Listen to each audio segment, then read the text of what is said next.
Salam sejahtera bagi saudara-saudara sekalian yang kami kasih dalam Tuhan Yesus Kristus. Kita jumpa kembali dalam acara PA Jemaat setiap Rabu pukul 19. Tema PA Rabu ini 24 Februari 2021 adalah Pikiran Kristus itu senjata hidupmu. Baiklah, kita awali dengan menyanyi dari NKB 138 bait 1 dan kedua, Makin serupa Yesus Tuhanku.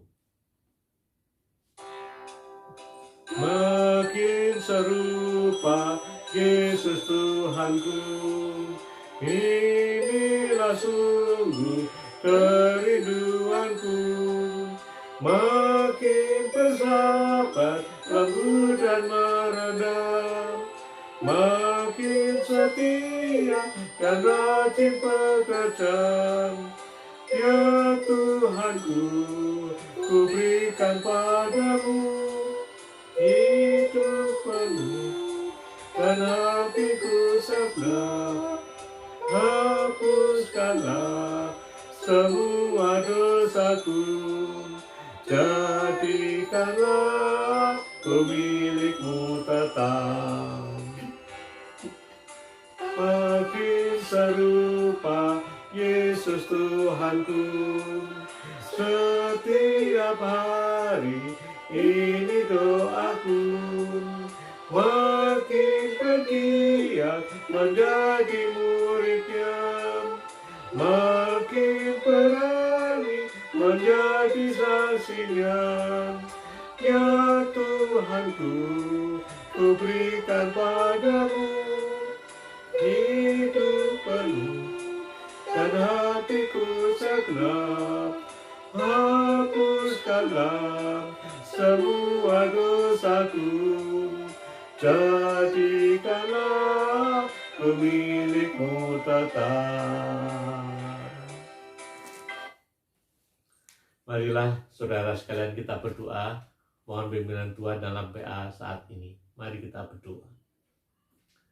Ya Tuhan, Bapa kami dalam surga, yang bersyukur kepadamu kalau pada saat ini Tuhan satukan kami kembali dalam acara pemahaman Alkitab Jemaat setiap hari Rabu malam. Ya Tuhan, kami rindu akan kebenaran firman-Mu.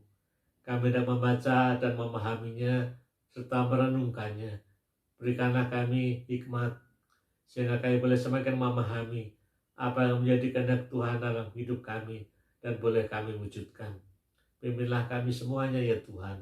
Dalam nama Tuhan Yesus kami telah berdoa. Amin. Saudara-saudara sekalian yang kami kasih dalam Tuhan Yesus Kristus, tema PA kita adalah Pikiran Kristus itu senjata hidupmu, dari surat 1 Petrus pasal 3 ayat 18 sampai dengan pasal 4 ayat 2. Membacanya nanti saja. Saya akan memberikan pengantar singkat atau latar belakang dari surat 1 Petrus. Saudara sekalian, menurut tradisi surat 1 Petrus juga surat 2 Petrus ditulis oleh Petrus murid Tuhan Yesus pada akhir abad yang pertama. Hal ini berdasarkan kata pembukaan dalam surat 1 Petrus, yaitu pasal 1 ayat 1. Di sana dikatakan demikian. Dari Petrus, Rasul Yesus Kristus, kepada orang-orang pendatang yang tersebar di Pontus, Galatia, Kapadokia, Asia Kecil, dan Bitinia. Saudara sekalian, surat 1 Petrus ini dikatakan ditujukan kepada orang-orang pendatang. Apa maksudnya orang-orang pendatang? Orang-orang pendatang adalah orang-orang asing dalam suatu lingkungan masyarakat atau orang perantauan, yaitu orang-orang yang tersebar di luar daerahnya. Tapi bisa juga orang-orang pendatang dalam perantauan ini diartikan secara kiasan, yaitu orang-orang Kristen yang tinggal di dunia ini sebagai atau seperti seorang pendatang atau seperti orang asing. Karena tanah air sejatinya adalah di surga. Dan itu bisa kita lihat misalnya dalam 1 Petrus 1 ayat 17 secara implisit dikatakan perantauan dalam arti orang Kristen pendatang di bumi ini. 1 Petrus 1 ayat 17. Dan jika kamu menyebutnya Bapa, yaitu Dia yang tanpa memandang muka menghakimi semua orang menurut perbuatannya, maka hendaklah kamu hidup dalam ketakutan selama kamu menumpang di dunia ini. Jadi perantauan dianggap menumpang di dunia ini. Saudara sekalian, konsep pemikiran bahwa orang Kristen di dunia ini seumpama pendatang atau orang asing, ini membawa konsekuensi positif. Konsep ini membawa konsekuensi supaya kehidupan orang Kristen di dunia ini berbeda, tidak sama dengan orang-orang dunia. Dan konsep ini saya kira masih relevan pada saat sekarang ini, di mana kita sebagai orang Kristen juga hendaknya hidup kita tidak sama atau berbeda dengan cara-cara duniawi yang bertentangan dengan kehendak Tuhan. Kita berbeda dengan cara-cara yang tidak benar yang seringkali dipraktekkan dalam kehidupan di dunia ini. Jemaat-jemaat atau orang-orang Kristen yang dikatakan pendatang ini tersebar di berbagai wilayah. Di sana dikatakan di 5 wilayah, di Pontus, Galatia, Kapadokia, Asia Kecil, dan Bitinia. Ini 5 provinsi di Kekaisaran Romawi. Di mana letak 5 provinsi ini? 5 provinsi ini terletak di selatan Laut Hitam lalu selatannya, lalu bawahnya yaitu Laut Tengah atau antara Laut Hitam dan Laut Tengah. Biasanya juga disebut Asia Barat Daya atau Asia Kecil, yaitu benua Asia bagian barat yang berbatasan dengan Eropa bagian timur. Dan sekarang wilayah ini termasuk dalam negara Turki. Jadi kita tahu saudara sekalian, dahulunya abad-abad pertama dan seterusnya di wilayah ini banyak orang Kristen atau gereja. Tapi sekarang Kristen di daerah Turki minoritas. Menurut data hanya sekitar 2%. Saudara-saudara, surat 1 Petrus walaupun terdiri hanya 5 pasal, tapi isinya cukup luas dan mendalam, yaitu menyangkut hal yang teologis dan apa konsekuensinya atau apa praktisnya dari yang teologis itu. Dari dasar teologis yang utama ditulis pada pasal 1, kira-kira mau mengatakan bahwa ungkapan pujian kepada Allah karena melalui kematian dan kebangkitan Kristus, orang Kristen dilahirkan kembali menuju hidup yang penuh pengharapan, yaitu akan keselamatan. Karena orang percaya sudah dilahirkan kembali dengan hidup penuh pengharapan akan keselamatan ini, maka kehidupan mereka atau orang Kristen harus berubah.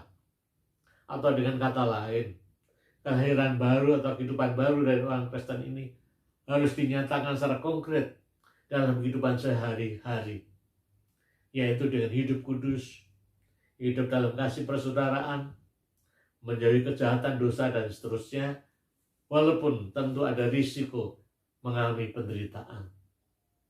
Saudara sekalian, jadi itulah garis besar dari surat 1 Petrus, bahwa orang Kristen diberikan kekuatan dan dorongan semangat agar tetap menjalani sebagai orang Kristen yang baru, kehidupan yang baru, yang berbeda dari yang dunia ini, dan sebagai kehidupan yang baru, hidupnya harus sesuai dengan kehendak Tuhan, tidak sesuai dengan kehendak dunia yang seringkali berseberangan dengan kehendak Tuhan, walaupun dengan konsekuensi mengalami penderitaan. Sekarang kita akan fokus pada bacaan PA kita, yaitu 1 Petrus pasal 3 ayat 18 sampai dengan pasal 4 ayat yang kedua. Saudara juga silakan membuka kitab saudara mengikutinya dengan membaca 1 Petrus pasal 3 ayat 18 sampai dengan pasal 4 ayat yang kedua. Sebab juga Kristus telah mati sekali untuk segala dosa kita, Ia yang benar untuk orang-orang yang tidak benar, supaya Ia membawa kita kepada Allah. Ia yang telah dibunuh dalam keadaannya sebagai manusia, tetapi yang telah dibangkitkan menurut roh. Dan di dalam roh itu juga Ia pergi memberitakan Injil kepada roh-roh yang di dalam penjara, yaitu kepada roh-roh mereka yang dahulu pada waktu Nuh tidak taat kepada Allah, ketika Allah tetap menanti dengan sabar waktu Nuh sedang mempersiapkan bahteranya, di mana hanya sedikit, yaitu 8 orang yang diselamatkan oleh air bah itu. Juga kamu sekarang diselamatkan oleh kiasannya, yaitu baptisan. Maksudnya bukan untuk membersihkan kenajisan jasmani, melainkan untuk memohonkan hati nurani yang baik kepada Allah oleh kebangkitan Yesus Kristus, yang duduk sebelah kanan Allah setelah ia naik ke surga sesudah segala malaikat, kuasa dan kekuatan ditaklukkan kepadanya. Jadi, karena Kristus telah menderita penderitaan badani, kamu pun juga harus mempersenjatai dirimu dengan pikiran yang demikian. Karena barang siapa telah menderita penderitaan badani, ia telah berhenti berbuat dosa. Supaya waktu yang sisa jangan kamu pergunakan menurut keinginan manusia, tetapi menurut kehendak Allah. Saudara-saudara, perikop yang kita baca ini bisa kita bagi menjadi 3 bagian. Yaitu yang pertama pasal 3 ayat 18 sampai dengan ayat 20. Yaitu tentang Kristus yang mati dan bangkit untuk menyelamatkan kita dan berkuasa atas segala sesuatu. Lalu pasal 3 ayat 21 sampai dengan 22, yaitu baptisan sebagai kiasan penyelamatan Tuhan Yesus. Lalu pasal 4 ayat 1 sampai dengan 2, pikiran Kristus, senjata hidup kita. Saudara-saudara, marilah kita lihat perbagian dengan lebih mendetail. Bagian pertama, yaitu Yesus yang mati dan bangkit berkuasa atas segala sesuatu. Untuk memahami bagian ini kita perlu lihat terlebih dahulu ayat sebelumnya, karena berkaitan erat, yaitu ayat 13 sampai dengan 17. Petrus mengingatkan orang percaya untuk tetap sabar dan tabah saat menghadapi penderitaan. Penderitaan karena berbuat baik, bukan karena penderita karena berbuat dosa. Ayat itu dikatakan atau disimpulkan pada ayat yang ke-17. Sebab lebih baik menderita karena berbuat baik, jika hal itu dikehendaki Allah, daripada menderita karena berbuat jahat. Tetap tabah dan sabar saat mengalami penderitaan karena berbuat baik. Itu juga dilakukan oleh Tuhan Yesus. Ayat 18 mengatakan, sebab juga Kristus telah mati sekali untuk segala dosa kita. Saudara sekalian, karena dosa hubungan kita dengan Allah atau manusia dengan Allah terputus. Kemudian melalui penderitaan dan kematian Tuhan Yesus, hubungan dengan Allah yang putus dipulihkan kembali, supaya kita bisa datang kepada Allah. Kematian Tuhan Yesus adalah kematian untuk menanggung hukuman dosa kita. Kematian Kristus bukan kematian karena dosanya atau salahnya Tuhan Yesus, tapi karena dosa dan salahnya kita sebagai manusia. Oleh karena itu bagi kita, Tuhan Yesus mati di kayu salib adalah benar-benar mati sebagai penghukuman atas dosa-dosa kita, dan Yesus menggantikannya. Yesus mati sungguhan, bukan pura-pura, bukan mati suri, untuk menanggung hukuman dosa kita. Sehingga kita percaya dan Tuhan Yesus sudah menanggungnya, kita dibebaskan atau diselamatkan oleh Allah. Kemudian Tuhan Yesus yang adalah Allah sendiri, tentu ia punya kuasa. Ia berkuasa mengalahkan kematian. Maka setelah kematian dialami Tuhan Yesus bangkit.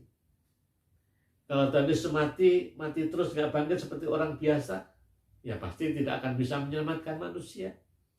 Tapi Yesus adalah Allah sendiri yang mati tapi juga bangkit mengalahkan maut, sehingga bisa menyelamatkan kita manusia yang berdosa.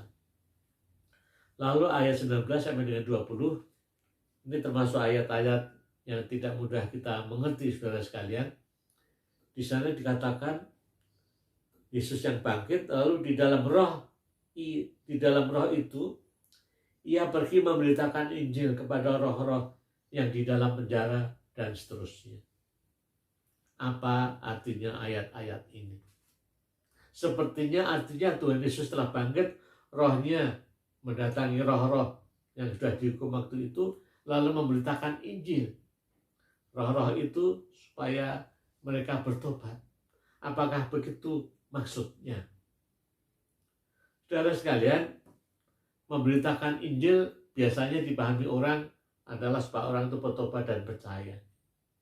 Tapi kalau Tuhan Yesus, rohnya yang bangkit memberitakan Injil kepada roh-roh yang dihukum Tuhan, supaya roh-roh itu bertobat, ya, lalu percaya kepada Tuhan. Ini tentu tidak sesuai dengan ajaran kita. Kita tentu tidak mengenut ajaran bahwa roh-roh orang mati masih bisa diinjili lalu bisa bertobat. Itu bukan pengajaran kita. Kalau begitu lalu apa artinya? Kata memberitakan Injil ini dalam bahasa aslinya adalah keruso. Ya. Keruso itu artinya memberitakan. Tanpa Injil, memberitakan saja. Ya. Atau memproklamasikan, atau mendeklarasikan. Jadi, roh Tuhan Yesus yang bangkit bukan memberitakan Injil supaya roh-roh yang dihukum itu percaya dan bertobat.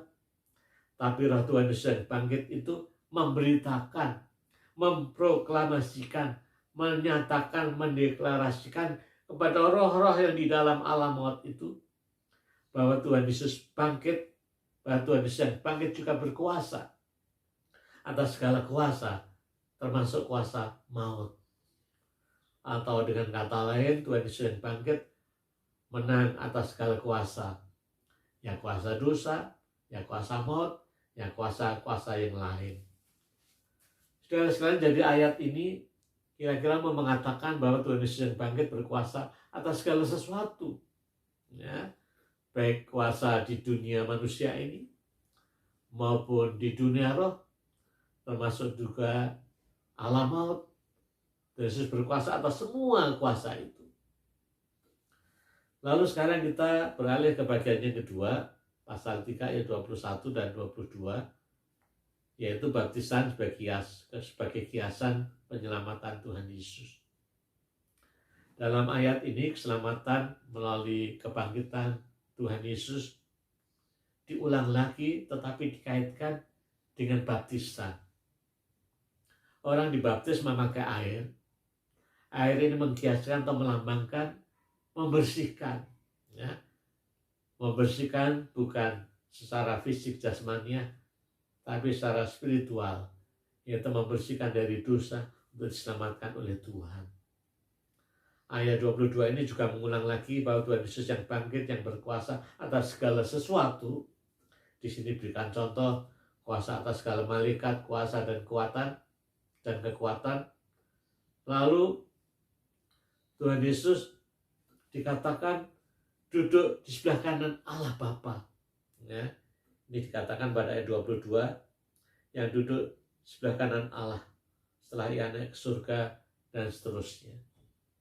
Tentu ini juga kiasan, maksudnya Tuhan Yesus yang bangkit memegang kuasa kembali, memerintah kembali, berkuasa dan memerintah atas yang hidup dan yang mati, berkuasa dan memerintah kehidupan kita semua, berkuasa dan memerintah kita semua dan semua kuasa yang ada.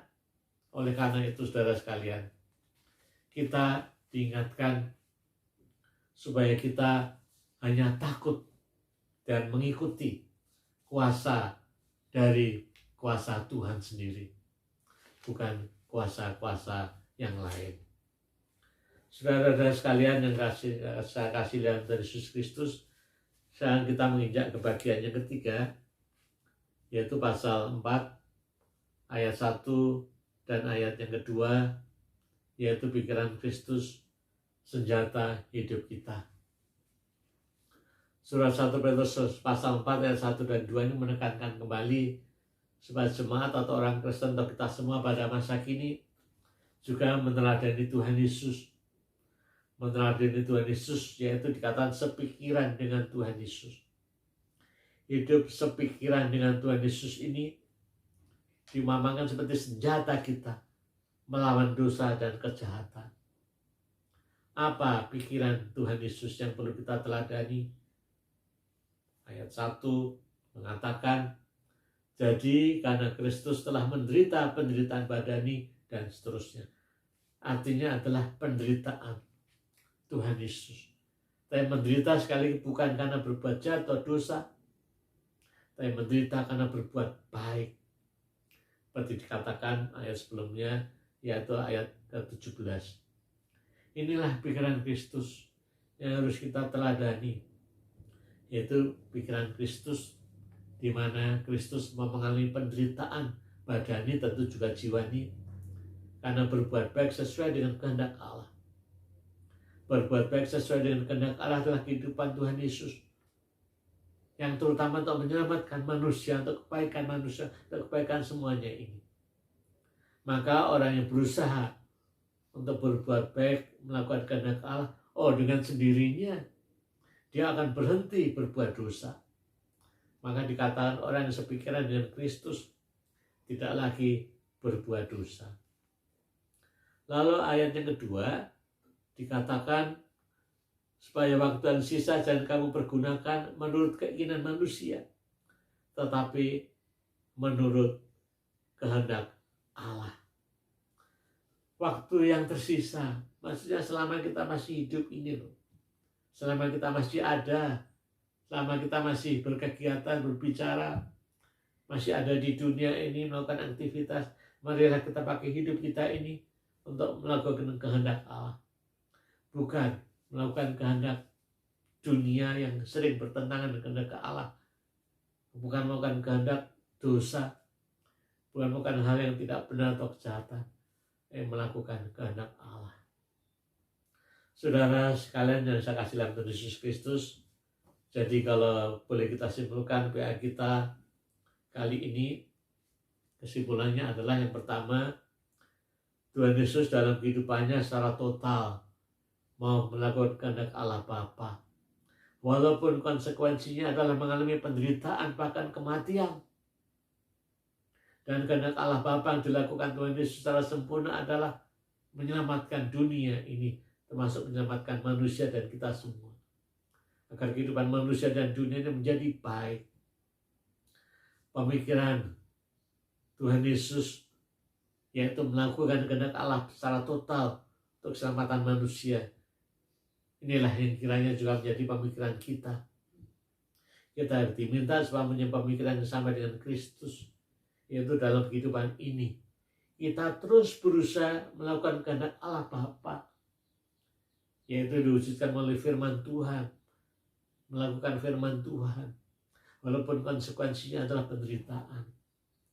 Tapi tidak apa-apa, kita mesti bersyukur. Karena melakukan kehendak Allah Bapa mengalami penderitaan, seperti juga Kristus juga mengalami penderitaan. Jadi kita ikut mengalami penderitaan seperti Kristus untuk hal-hal yang baik, yaitu melakukan kehendak Allah Bapa. Jadi saudara sekalian, kalau saudara berusaha konsisten melakukan firman Tuhan kehendak Allah Bapa, tapi konsekuensinya kita mengalami kesulitan, penderitaan, atau mungkin hambatan-hambatan dan yang lain-lain. Bagi Tuhan inilah memang sesuatu yang harus dihadapi. Juga bisa merupakan ujian bagi kita. Apakah kita tetap setia mengikut Tuhan. Dan Tuhan yang kita ikut adalah Tuhan yang melalui penderitaan. Kita sudah memasuki minggu Prapaskah. Bagaimana kita diingatkan bahwa Yesus dimuliakan, tetapi melalui penderitaannya. Penderitaan dan kemuliaan tidak bisa dipisahkan.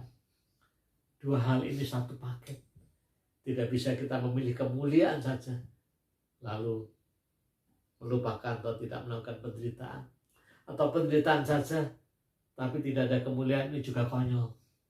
Jadi bagi Tuhan penderitaan dan kemuliaan adalah satu paket.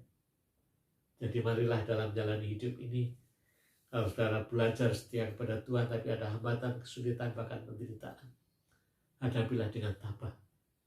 Kalau kita tetap bersandar kepada Tuhan, kita dikuatkan. Lalu yang kedua, saudara sekalian, Tuhan Yesus yang menderita dan bangkit.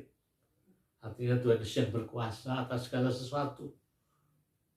Segala sesuatu ini segala kuasa, baik yang ada di dunia ini, baik yang ada di dunia roh, termasuk dalam alam maut. Tuhan Yesus yang bangkit, yang duduk sebelah kanan Allah Bapa, berkuasa penuh atas kehidupan kita. Maka satu-satunya kuasa yang harus kita ikuti dan takuti adalah kuasa Kristus, bukan kuasa yang lain, bukan kuasa pemerintah, bukan kuasa manusia, bukan kuasa harta benda, tapi kuasa Kristus yang harus kita takuti dan ikuti. Oleh karena itu, saudara sekalian, selama hidup ini kita harus takut kepada Tuhan dengan berusaha keras melakukan kehendak-Nya, yaitu firman Tuhan. Jadi kalau saudara membaca, merenungkan, mendengarkan firman Tuhan, bertanyalah, apa kehendak Tuhan yang harus saya lakukan? Lalu lakukanlah, walaupun dengan segala risiko termasuk penderitaan. Dan kita pasti dimampukan. Kalau kita mau bersandar kepada Tuhan Yesus yang sudah mengalami penderitaan dan berhasil mengalahkannya, maka kalau kita bersandar kepada Tuhan, juga kita akan dimampukan mengalahkan segala macam rintangan penderitaan untuk tetap setia kepada Tuhan. Marilah kita jalani hidup ini dan hidup mengikuti kehendak Allah sampai dengan akhirnya. Amin. Saudara sekalian, sekarang kita memasuki doa syafaat. Marilah kita berdoa, saudara sekalian. Ya Tuhan, Bapa kami dalam surga, kami bersyukur kepadamu kalau kami boleh belajar, memahami, dan merenungkan firman-Mu, Alkitab yang Kau berikan kepada kami, di mana Engkau mengingatkan kami kembali bahwa Kristus yang sudah bangkit menyelamatkan kami semua menjadi manusia baru. Dan kiranya manusia baru ini boleh kami wujudkan dalam kehidupan kami setiap harinya, melalui pola pikir dan kehidupan yang sesuai dengan kehendak Tuhan, bukan kehendak-kehendak yang lain yang bertentangan dengan kehendak-Mu. Tuhan, mampukanlah kami semuanya agar kami menjalani hidup dengan tetap setia kepada Tuhan, apapun risikonya. Dan kami juga diingatkan kiranya kami hanya takut dan mengikuti Tuhan yang berkuasa atas segalanya ini. Kiranya kami benar-benar boleh menghayatinya, sehingga hidup kami benar-benar dipimpin oleh Tuhan saja, bukan oleh kuasa-kuasa yang ada di dunia ini. Ya Tuhan, saat ini kami juga bersyukur kalau gereja-gereja Tuhan boleh memasuki Minggu Prapaskah, diawali dengan Rabu Abu yang lalu. Kiranya melalui minggu-minggu Prapaskah ini, kami terus diingatkan bahwa kami mengikut Kristus yang mengalami kemuliaan, tapi juga dengan penderitaannya. Sehingga kami tidak berusaha memilah atau memilih penderitaan atau kemuliaan, tapi dua-duanya satu paket, di mana kiranya dalam hidup ini kami juga belajar mengikutinya. Kalaupun ada penderitaan, kesulitan, hambatan karena kesetiaan kami kepadamu, ya Tuhan berikan kekuatan kepada kami dan hiburan, bahwa pada saatnya juga Tuhan akan memuliakan kehidupan kita semuanya. Tuhan Bapa kami dalam surga, kami berdoa untuk panitia Paskah dan berkati semua rencana, kegiatannya, kebaktian dan perayaannya, sehingga semuanya boleh membangun iman jemaat. Juga kami berdoa untuk seluruh jemaat-Mu, GKI Taman Ciberut Bandung, dan semua orang percaya, walaupun sekarang masih belum berkumpul berkegiatan seperti semula tatap muka, tapi lebih banyak dilakukan secara online. Tapi Tuhan tetap satukan hati kami semuanya, sehingga iman kami terus bertumbuh, walaupun dalam situasi sulit pandemi ini, iman kami tetap semakin dewasa di dalam Tuhan, bukan semakin kering. Tolonglah ya Tuhan, bimbinglah kami semua, seluruh anggota jemaat dan simpatisan. Tuhan berkati kehidupan mereka semuanya, dan berkati iman mereka semuanya. Kalaupun ada yang mengalami pergumulan masalah, pekerjaan, keluarga, sakit penyakit, atau apapun juga, Tuhan sertai mereka, topang dan kuatkan mereka. sehingga mereka terus di dalam pelukan kasih Tuhan. Ya Tuhan, kami juga terus berdoa untuk bangsa kami, bahkan juga dunia ini dalam mengatasi pandemi virus corona. Yang berdoa khususnya di Indonesia ini dalam gerakan besar vaksinasi untuk semuanya, bila Tuhan juga berkati, sehingga dengan vaksinasi virus corona untuk semua masyarakat ini boleh bisa mengatasi dan mengendalikan virus corona ini. Berikanlah hikmat kepada pemerintah dan semua pihak yang mengatur vaksinasi ini, sehingga semua berjalan dengan baik. Juga untuk masyarakat, kiranya Tuhan juga memberikan kepatuhan kepada mereka untuk terus mewujudkan protokol-protokol kesehatan yang sudah ditentukan. Ya Tuhan Bapa kami dalam surga, inilah doa kami semuanya, panjatkan dalam nama Tuhan kami, Yesus Kristus. Amin. Saudara sekalian, sampai di sini PA minggu ini. Kita akan akhiri dengan menyanyi dari NKB 138, bait yang ketiga, makin serupa Yesus Tuhanku.